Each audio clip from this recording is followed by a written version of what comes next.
More risk off and you're in to buy emerging markets equities. Why? Yes, basically we are looking to, we have increased our risk level in our portfolios moderately. I won't say aggressively at this point. But looking into next year, we are becoming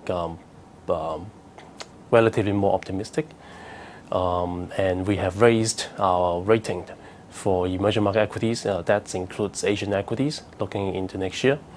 Basically, we see that we are seeing positive policy actions from some of the major central banks in the world, whether it is in the ECB with their OMT operations, in the US with the QE3, as well as more recent positive developments on handling the fiscal cliff situation.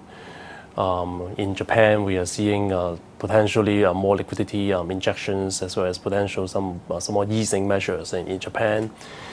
And even in China, the recent leadership transition has finished, and it is within market expectations. So that has also removed some of the concerns on the markets. So net, looking forward, a lot of these macro risks that people have been worrying about earlier this year is now much lower.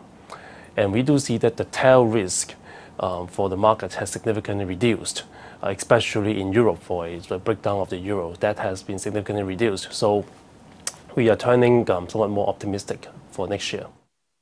The ASEAN nations are picking up fast and they're narrowing the gap with China. How do you allocate your portfolio within the Asian equity space?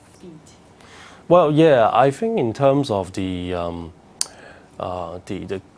growth in the ASEAN countries, for example, that has already been pretty much discounted by their markets.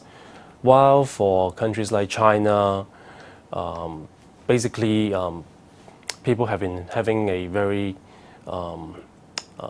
have been lowering their expectations for the growth in China, and there has been a lot of concerns on China, and that is also reflected in the equity markets, which is trading at a much lower valuations than those in the ASEAN countries. So whether the markets will perform or not is actually dependent on whether they are able to beat investor expectations. So while so much expectations have been built in ASEAN and so low expectations in China, there's the chance of a reversal could happen. And at the same time, it's not just about allocating among the countries. Looking into next year, as I said, it will remain a low growth environment.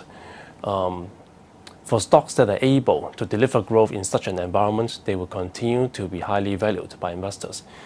And our statistics have shown us that the stock correlation across the Asian markets have significantly reduced, meaning stock performance will be more divergent between the different stocks. Those that are able to deliver growth or that are able to surprise the market on their growth would perform better than those that are not able to do so. So it's pretty much a very stock selective environment looking into next year.